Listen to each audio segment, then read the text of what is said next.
Palembang 29 Oktober 60. Tantowi Yahya lahir sebagai anak keempat dari 5 bersaudara. Sang adik adalah Helmi Yahya yang nantinya kakak beradik ini bersaing di Jakarta dalam profesi sebagai pembawa acara. Tapi agar kisah ini runut, kita bicara dulu masa kecil Tantowi di Palembang. Masa kecil gua mah susah sama Helmi ya. Mungkin kalau bahasa sopannya itu kami berasa.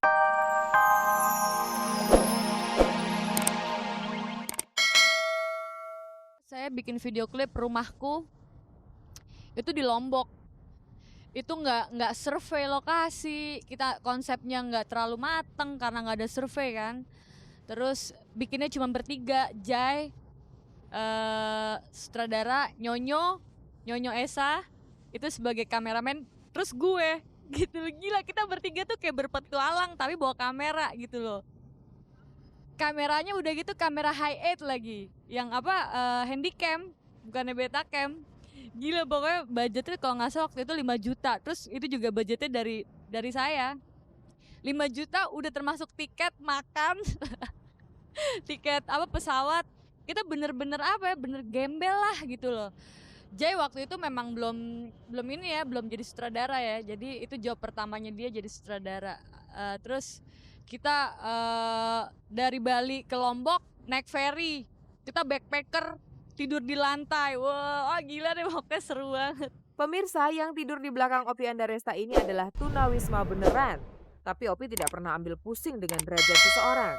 Seperti dulu, ia bekerja sama dengan Dimas Jayadiningrat yang waktu itu belum punya karya.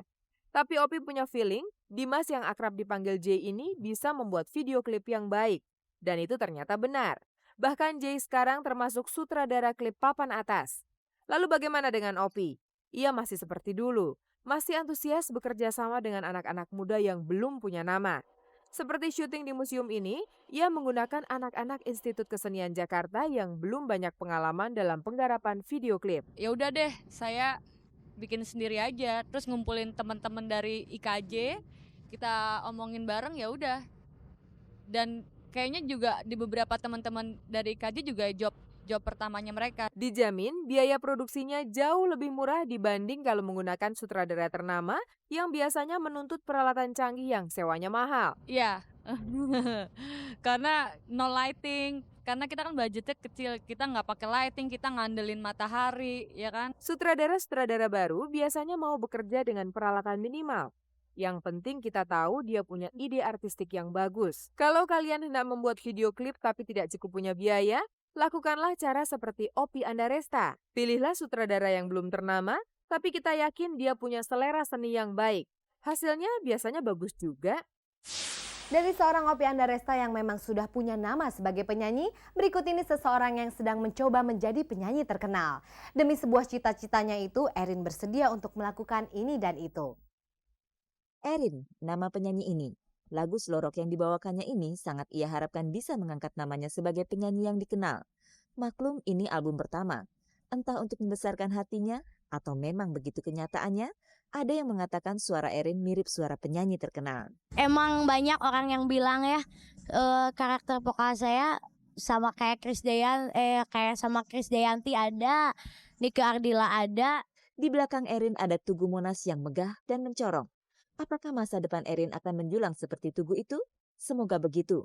Dan Erin pun telah siap kalau itu terjadi. Siap. Ya misalnya ya gosip. Terus apa lagi ya? Ya kayak gitu-gitu lah pasti. Begitulah persepsi Erin mengenai kehidupan artis terkenal. Bahwa gosip bisa mengangkat popularitas artis, Erin percaya itu. Emang justru kan kalau digosipin kan jadi cepet terkenalnya, cepet tenarnya. Tapi asal gosipnya yang wajar-wajar. Orang seperti Erin ini cukup banyak. Kalau pemunculan pertamanya tak cukup hebat, perlulah didukung dengan berita-berita sensasi, termasuk gosip, agar dirinya cepat dikenal publik. Untuk cepat dikenal ya mendingan digosipin sama orang. Benar gak? Makanya bantuin kayak gosipin sama siapa kek. Anda dengar sendiri pemirsa, sampai-sampai Erin minta digosipin. Jadi ada gosip yang memang kenyataan, tapi ada pula gosip buatan seperti yang diminta Erin barusan. Tapi Erin juga minta gosipnya jangan terlalu kasar. Kayaknya enggak deh, mendingan enggak deh daripada belum belum jadi penyanyi terkenal udah nama udah hancur duluan gitu. Emang sih terkenal tapi kan masalahnya harga diri gitu. Kita merjuangin harga diri. Terus muka mau dikemanain? Walhasil cewek Bandung ini membatalkan permintaannya untuk digosipin. Maka disaksikan penjual singkong goreng yang lewat acuh tak acuh dan disaksikan benerang Tugu Monas. Erin berjanji akan meraih popularitas lewat kualitas bukan lewat gosip. Bila menyayangimu sepenuh hati, oh ku ingin bersamamu. Pemirsa, saya awali kabar-kabari minggu dengan perjalanan hidup Tantowi Yahya. Mulai dari kecil hingga sekarang.